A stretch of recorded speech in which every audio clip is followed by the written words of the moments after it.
I just always have been someone who feels like I want to, like,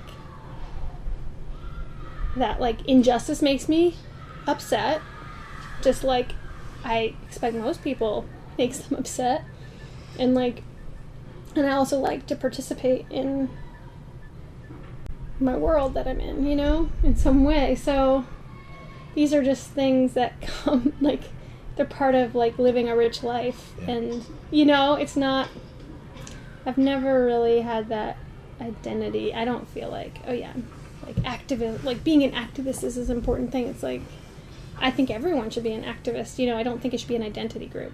I think the old protest tactics need, like, a revamping, and, like, we can't, I remember sitting in this meeting being like, I feel like I'm in this circle, this loop that we can't get out of. Like, we're just going to keep doing the same things over and over, even though the world has changed.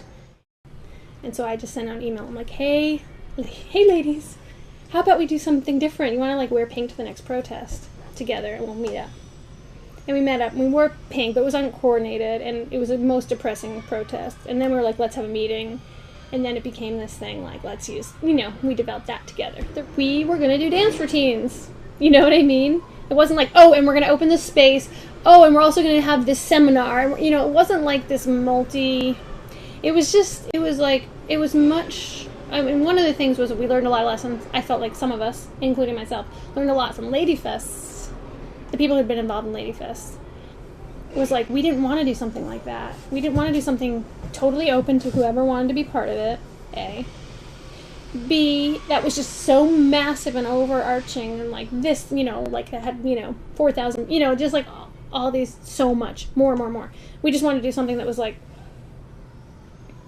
tangible in a way and doable. Like, we're going to be a dance troupe. Our analysis was basically, what's the point of a protest? It seems like it's a performance of your political, you know, views, and in some, you know, there's different kinds of protests, but this kind.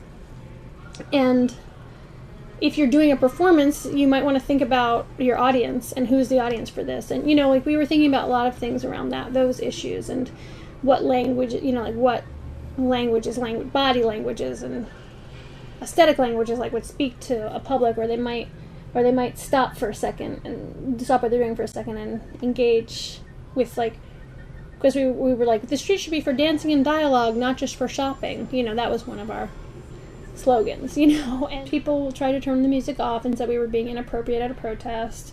Sometimes people would dance with us and loved it. Sometimes people, if it wasn't in the context of a protest and it was just like our own actions, it was mixed. Like, some people were very interested in what we were doing. It always caused a scene. If you're looking at this video in 20 years, I don't know. But if you're looking at this video in like 3, it'll probably still be up at pinkblock.org, the archived website, with the video, to see what we did.